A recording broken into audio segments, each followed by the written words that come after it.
अस्सलाम वालेकुम my YouTube family, कैसे हैं आप सब। उम्मीद है आप सब ठीक होंगे। अल्हम्दुलिल्लाह जी, मैं भी बिल्कुल ठीक हूँ और एक नई वीडियो के साथ आपकी खिदमत में हाजिर। आज मैं आपसे एक चीज़ डिस्कस करना चाहती हूँ कि मुझे लगता है कि बहुत से लोग जो है ना इसको मिस कर देते हैं या इस पर फोकस नहीं करते। तो आज मैं हजूर सल्लल्लाहु अलैहि वसल्लम पर सलाम के मुतल्लिक जो है ना वो आपसे बात करूँगी कि हजूर सल्लल्लाहु अलैहि वसल्लम पर सलाम किस तरह से, क्योंकि जहाँ पर कुरान में अल्लाह पाक ने हमें हुक्म दी है दरूद पढ़ने का, हजूर सल्लल्लाहु अलैहि वसल्लम पर दरूद पाक पढ़ने का ख़ास हुक्म दिया है, इसी तरह से ख़ास ताकीद की गई है सलाम भेजने की भी। अल्लाह पाक ने कुरान पाक में फरमाया कि बेशक अल्लाह और उसके फरिश्ते नबी पाक सल्लल्लाहु अलैहि वसल्लम पर दरूद भेजते हैं। ऐ ईमान वालो, तुम भी उन पर दरूद और सलाम भेजो, खूब अच्छी तरह से सलाम भेजो। यानी ताकीद स्पेशल तरीके से की गई है कि हुजूर सल्लल्लाहु अलैहि वसल्लम पर दरूद पाक भेजने के साथ साथ उन पर सलाम भी भेजो। तो जहाँ हम सब हुजूर सल्लल्लाहु अलैहि वसल्लम पर दरूद पाक पढ़ते हैं और जो हमारी ज़िंदगी का हिस्सा है, वहाँ पर हमें जो है ना हुजूर सल्लल्लाहु अलैहि वसल्लम पर सलाम भी लाजमी भेजना चाहिए। सलाम इसलिए, देखें हुजूर वो किसी ने क्या खूब कहा है कि दरूद पढ़ने से सवाब मिलता है, सलाम करने से जवाब मिलता है। और हदीस मुबारक है कि हुजूर सल्लल्लाहु अलैहि वसल्लम ने फरमाया, जो शख्स मुझ पर सलाम भेजता है अल्लाह ताला मेरी रूह को वापस लौटा देता है ताकि मैं उसके सलाम का जवाब दे सकूं। एक और जगह इरशाद फरमाया, अल्लाह के कुछ फरिश्ते ज़मीन पर घूमते फिरते हैं और मेरी उम्मत की तरफ से मुझ पर भेजे जाने वाले सलाम को मुझ तक पहुंचाते हैं। माशाल्लाह, सुबहान अल्लाह, कितनी खूबसूरत हदीस मुबारक है कि जब आप हुजूर सल्लल्लाहु अलैहि वसल्लम पर सलाम भेजते हैं तो आपका सलाम हुजूर सल्लल्लाहु अलैहि वसल्लम तक पहुंचता है, और ना सिर्फ पहुंचता है बल्कि आपके सलाम का वो जवाब भी देते हैं। तो अल्लाह पाक ने कितनी बड़ी सआदत हम मुसलमानों को दी है कि हम हुजूर सल्लल्लाहु अलैहि वसल्लम पर दुरूद और सलाम भेजते हैं। कुछ दरूद पाक ऐसे हैं कि जो पढ़ेंगे तो उसमें दरूद पाक की फजीलत भी शामिल हो जाएगी और सलाम भी हुजूर सल्लल्लाहु अलैहि वसल्लम तक पहुंच जाएगा। लेकिन कुछ दरूद पाक वो सिर्फ दरूद पाक है, उनका स्वाब सिर्फ दरूद पाक का पड़ेगा, उसमें हुजूर सल्लल्लाहु अलैहि वसल्लम पर सलाम नहीं भेजा गया। चले मैं आपको जो है तर्जुमे के साथ बताती हूँ कौन से दरूद पाक हैं और आप सलाम किस तरह से हुजूर सल्लल्लाहु अलैहि वसल्लम पर भेज सकते हैं। पहले हम बात करते हैं दरूद इब्राहिमी की। ये एक मुकम्मल जामे दरूद पाक है। आप इसका तर्जुमा देख लीजिए कि ऐ अल्लाह रहमत भेज मोहम्मद सल्लल्लाहु अलैहि वसल्लम पर और आले मोहम्मद सल्लल्लाहु अलैहि वसल्लम पर, जैसे कि तूने रहमत भेजी हज़रत इब्राहीम अलैहिस्सलाम पर और आले इब्राहीम अलैहिस्सलाम पर। बेशक तू तारीफ़ के लायक और बुजुर्गी वाला है। ऐ अल्लाह बरकत नाजिल फरमा मोहम्मद सल्लल्लाहु अलैहि वसल्लम पर और आले मोहम्मद सल्लल्लाहु अलैहि वसल्लम पर, जैसे कि तूने बरकत नाजिल फरमाई इब्राहीम अलैहिस्सलाम पर और आले इब्राहीम अलैहिस्सलाम पर। बेशक तू तारीफ़ के लायक बुजुर्गी वाला है। अच्छा, ये एक दरूद पाक है। यहाँ पर हुजूर सल्लल्लाहु अलैहि वसल्लम पर सलाम नहीं भेजा गया। इस दरूद पाक में वसल्लम के अल्फाज इस दरूद पाक में नहीं हैं और ये सिर्फ एक दरूद पाक है।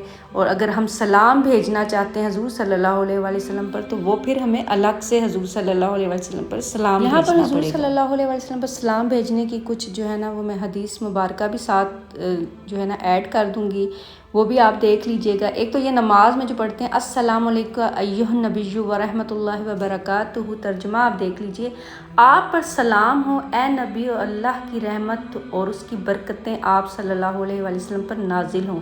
अच्छा, ये देखें ये कितना खूबसूरत सलाम है। ये भी आप पढ़ सकते हैं। ये नमाज में जो है ना अत्तहियात में ये सलाम पेश किया जाता है, अस्सलामु अलैका अय्युहन नबिय्यु व रहमतुल्लाहि व बरकातुहू। आप नमाज में देखें तो नमाज में दरूद पाक अलग से सिखाया गया है और सलाम का तरीका अलग से सिखाया गया। अगर हम नमाज की तरफ देखें तो नमाज में देखें दरूद पाक जो दरूद इब्राहिमी बताया गया है और सलाम का तरीका जो है वह अत्तहियात में बताया गया है। तो ये दोनों जो है ना दरूद पाक पढ़ना और हुजूर सल्लल्लाहु अलैहि वसल्लम पर सलाम भेजना, ये दोनों हम मुसलमानों पर फ़र्ज़ हैं। इसलिए ये दोनों तरीके हमें आने चाहिए कि या रसूल अल्लाह तेरे दर की फ़ज़ाओं को सलाम, गुंबद खज़रा की ठंडी ठंडी छाँव को सलाम। अत्तहियात में जब हुजूर सल्लल्लाहु अलैहि वसल्लम को मुखातिब किया जाए अस्सलामु अलैका अय्युहन नबिय्यु व रहमतुल्लाहि व बरकातुहू, तो इसका तर्जुमा भी आपने देख लिया है। 5 वक्त नमाज हम पढ़ते हैं और पाँचों वक्त नमाज में अल्लाह ताला का हुक्म है कि ये पढ़ना है, नमाज के अंदर ही ये आता है। तो ये जब हम इसका तर्जुमा आप देख लीजिए कि आप पर सलाम हो ए नबी, और अल्लाह की रहमत और इसकी बरकतें आप पर नाजिल हों। آپ پر سلام ہو اے نبی۔ اور جب ہم یا رسول اللہ پڑھتے ہیں تو اس کا مطلب بھی ہے کہ اے اللہ کے رسول صلی اللہ علیہ وآلہ وسلم۔ وہاں پر بھی ہم اے اللہ کے رسول صلی اللہ علیہ وآلہ وسلم پڑھ رہے ہیں، اور یہاں پر بھی اے نبی اے اللہ کے رسول ہم پڑھ رہے ہیں۔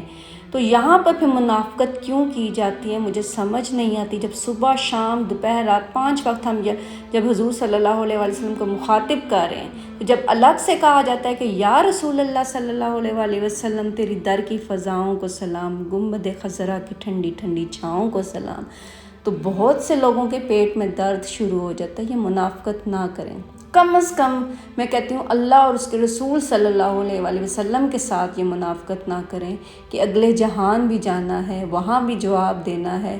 اور میں کہتی ہوں کہ اسلام اور دین ہمارا اتنا سیدھا راستہ ہے یہ کہ اگر ہم قرآن و سنت کے مطابق چلیں تو بالکل آسانی کے ساتھ اس راستے پر جا سکتے ہیں، لیکن آج کل نام نہاد مولوی جو ہیں انہوں نے اس راستے کو اتنا مشکل کر دیا ہے کہ نوجوان نسل جو ہے وہ گھبرا گئی ہے، پریشان ہو گئی، اس کو سمجھ نہیں لگتا کہ ادھر جائیں ادھر جائیں کدھر جائیں، بھائی کچھ بھی سمجھ نہیں لگتا۔ اسی لیے میں کہتی ہوں کہ درود پاک کو آپ نے پکڑ لینا ہے، حضور صلی اللہ علیہ وآلہ وسلم کے دامن سے جڑ جائیے، انشاءاللہ تعالیٰ آپ سیدھے راستے پر جو ہے نا وہ چل جائیں گے۔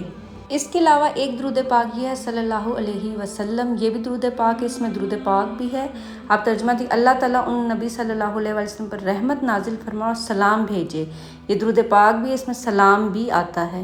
پھر ایک اللہم صلی علی محمد وآلہ وسلم، آپ یہ بھی پڑھ سکتے ہیں اللہ محمد صلی اللہ علیہ وآلہ وسلم ان کے اہل بیت پر رحمت نازل فرما اور سلام بھی بھیج، یہ اس طرح سے بھی آپ پڑھ سکتے ہیں، اور یہ سلام بھی آپ بھیج سکتے ہیں۔ پھر آپ یہ الفاظ بھی ادا کر سکتے ہیں کہ یا نبی سلام علیکہ، یا رسول سلام علیکہ، یا حبیب سلام علیکہ، صلوات اللہ۔ اس کے علاوہ جو قصیدہ بردہ شریف حضرت امام بصیری رحمۃ اللہ نے لکھا، جو خواب میں انہوں نے جو ہے نا، میں نے اپنی ایک ویڈیو میں پوری ڈیٹیل بتائی ہے، جو خواب میں انہوں نے حضور صلی اللہ علیہ وآلہ وسلم کو سنایا، اور حضور صلی اللہ علیہ وآلہ وسلم نے اس قصیدہ بردہ شریف کو بہت زیادہ پسند کیا، اور مطلب بہت زیادہ وہ خوش ہوئے اس قصیدہ بردہ شریف سے۔ اس میں بھی یہ الفاظ مولا صلی وسلم دائما ابدا علی حبیبک خیر الخلق کلہم، جس کا ترجمہ ہے کہ اے میرے رب ہمیشہ اور دائمی طور پر اپنی رحمتیں اور سلام نازل فرما اپنے محبوب صلی اللہ علیہ وآلہ وسلم پر، جو تمام مخلوقات میں سب سے بہتر ہے۔ تو اس سلام کو بھی حضور صلی اللہ علیہ وآلہ وسلم نے بہت پسند فرمایا، یہ بھی آپ پڑھ سکتے ہیں۔ اور جو درود پاک جن میں سلام پیش کیا گیا ہے وہ آپ پڑھ سکتے ہیں۔ کوشش کریں کہ روز جس طرح آپ درود پاک پڑھتے ہیں اس طرح سلام بھی حضور صلی اللہ علیہ وآلہ وسلم پر ڈیلی بھیجا کریں، تاکہ آپ کا ایک رابطہ جو ہے نا مزید مضبوط ہو، حضور صلی اللہ علیہ وآلہ وسلم کے ساتھ آپ کا کنیکشن مزید جو ہے نا وہ مضبوط ہو۔ تو کہیں سے بھی آپ سلام بھیج سکتے ہیں۔ کچھ لوگ کہتے ہیں جی وہاں جا کر اسپیشل بھیجنا پڑتا نہیں، جیسے کہ میں نے شروع میں حدیث مبارکہ آپ کو بتائیں کہ حضور صلی اللہ علیہ وسلم فرماتے ہیں کہ فرشتے جو ہیں مجھ تک لے کر آتے ہیں، پھر میں ان کے سلام کا جواب دیتا ہوں۔ تو آپ کہیں سے بھی حضور صلی اللہ علیہ وسلم پر سلام بھیج سکتے ہیں، اور اپنے پیارے نبی حضرت محمد صلی اللہ علیہ وسلم پر جتنا ہو سکے درود و سلام پڑھیں۔ ہمارے پیارے آقا حضور صلی اللہ علیہ وسلم نہ صرف ہمارا سلام سنتے ہیں بلکہ اس سلام کا جواب بھی دیتے ہیں، تو ضرور سلام بھیجیں، اور مجھے بھی اپنی دعاؤں میں یاد رکھیں۔ اچھا میں اپنی بات کہوں نا، تو جہاں میں سلام پڑھتی ہوں وہاں مجھے یاد پڑتا ہے جب سے میں نے ہوش سنبھالا ہے، جتنے بھی لوگ جاتے ہیں مدینہ پاک میں حج عمرے کے لیے جو میرے جاننے والے ہیں، تو میں انہیں ضرور حضور سلام بھجواتی ہوں، یہاں سے الگ سے بھی سلام بھجواتی ہوں کہ میں انہیں کہتی ہوں میرا سلام ضرور روضہ رسول صلی اللہ علیہ وآلہ وسلم پر دیجیے گا، جتنی مرتبہ بھی آپ کی حاضری ہوتی ہے وہاں پر تو میری طرف سے سلام بھیجے گا۔ مجھے نہیں یاد پڑتا کہ کوئی میرے گھر آیا ہو یا میں کسی جاننے والے سے ملی ہوں اور وہ مدینہ پاک میں جا رہے ہوں تو میں نے انہیں یہ بات نہ کہی ہو۔ آپ سب میں سے بھی اگر کوئی مدینہ پاک جا رہا ہے حج عمرے کے لیے جائے تو میری طرف سے بھی روضہ رسول صلی اللہ علیہ وآلہ وسلم پر ضرور سلام دیجیے گا۔ وہاں پر بھی جب آپ کی حاضری ہو تو میری طرف سے ضرور سلام پیش کیجیے گا۔ اللہ پاک آپ کو اس کا اجر دنیا اور آخرت میں دے۔ اللہ پاک آپ کے لیے بھی ثانیہ کرے، میرے لیے بھی ثانیہ کرے۔ دعاؤں میں یاد رکھے گا، اپنا بہت سا خیال رکھے گا۔ اللہ حافظ۔